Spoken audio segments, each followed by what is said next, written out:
Super Mario 3D World is an amazing game. However, with every amazing game, there's always a boring segment in it. In this video, we'll be going over every worst level and every world in Super Mario 3D World. Tongue twister, I know. Before this video starts, this is all my opinion. This isn't any sort of research I've done. This is just what I think and what I thought while playing the games and the worlds. Without further ado, let's get into the video. Starting with World 1, we got Plessy's Plunging Falls. When I get a 3D Mario game for the first time, I just really want to bounce around and do everything. I want to do all of the tricks. I want to roll, I want to dash, I want to backflip, a ground bound jump. And this level being in World 1, I get it, it's easy, it's straight to the point, it's like a new mechanic. Oh, you could ride this thing. Oh, but I hate this level. I hate it a lot. It is like getting a water level and making it worse as it already is. I do not like Plessy's levels, and this being the first Plessy level, I don't like it. If you're collecting everything, if you're collecting all the green stars and the stamp, you have to play this level twice, because one of the green stars is behind a waterfall, and to the right of that waterfall is the stamp. So you need to get the green star through the waterfall, complete the level, and then replay it to get the stamp. I hate that, especially that is on this level. Not to mention that in multiplayer, all players control Plessy. It is such a headache. And that here's like such a gurn, here's like an overreaction, and I know I don't have friends, I don't have a big group of friends to play, and I'm saying this as if it's a common struggle with me, but watching like let's play videos in this game of like big groups playing it and seeing them play this level, I just skip it because I just despise this level a lot. Now going on to World 2, Puff Prod Peaks. Don't get me wrong, this level was really creative and cool.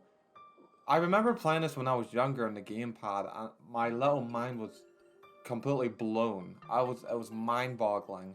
However, playing it again now, it's just kind of a pain, you know. Especially with my Pro controller. In the gameplay I was playing it with Joy-Cons.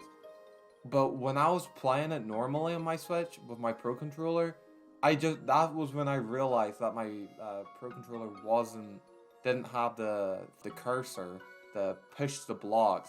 Meaning that every time when I had a level of this mechanic, I just had to take my Switch out of its dock and start playing with the joysticks, or just take the Joy-Cons out of the Switch, you know. Which, knowing that there's controllers that don't have this capacity and this feature, just sucks, you know, because every time when you get this specific level, you have to take out the controllers and stuff. In this section, I want to point out the checkpoint here. Oh, I had to do some experimenting here, so I purposely killed myself. Oh, that did not hear good. And when I respawned on the checkpoint, every time when you respawn on that checkpoint, the platform that goes up and down, the platform goes immediately up. So every time when you die in this level and you respawn on your checkpoint, straight when you're about to get to the rising platform, it goes straight up. And then you had to wait for it to come down. That's a nitpick. I hate how that works. But overall, this level, it's alright. It's alright. There's a lot of better levels in World 2. And I don't despise this level, but it is my least favorite in this world. Moving on to World 3, we got Chain Link Charge. Oh. Yes, it's an auto-scroller. There's always a trend with Mario players. There's always somebody saying they hate water levels, and then somebody saying they hate auto-scrollers. And for me, I hate both. Happily. It doesn't completely destroy my whole gaming Mario experience. And there is some auto-scroller levels and some water levels that are enjoyable. However, most of them just kind of suck. And during this level, there's just like these gate walls moving back and forth, and it gives you a cat bell to climb over. But the thing that really like annoys me about this level is every time when you climb over these platforms, it's since the auto-scrolling section is so damn slow, if it's one of them walls that go back and forth, you're gonna have to jump over the same wall and slash gate over and over again. I hate how slow this level is, and there isn't really much happening here.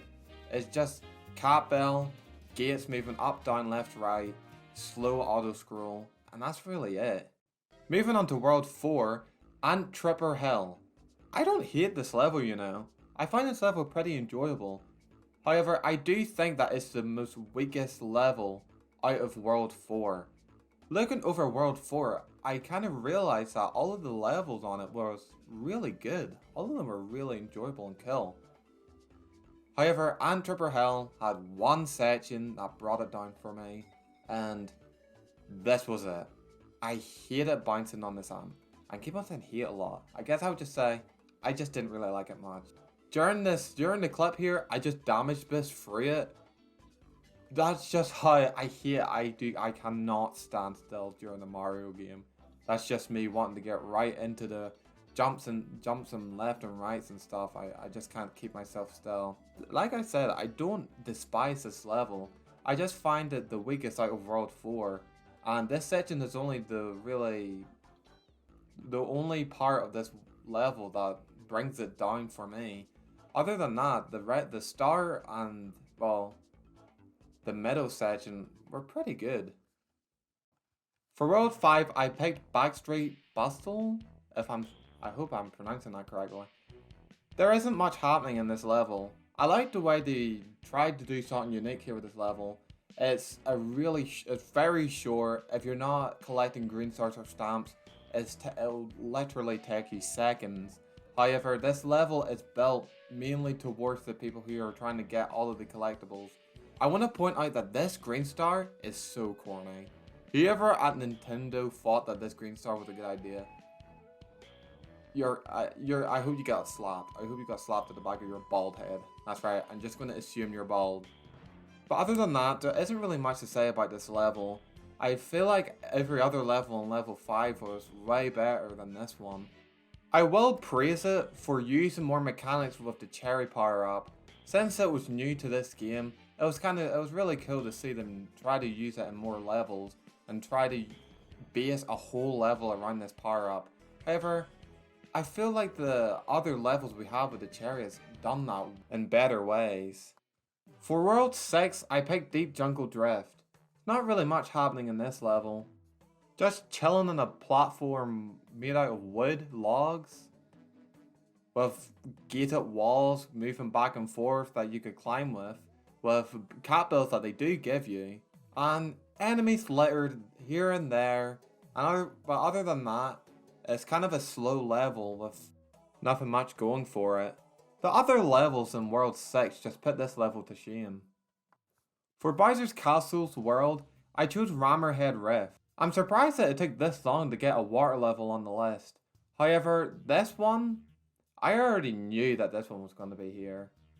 It is just shocking to me that this was on Bowser's Castle's world.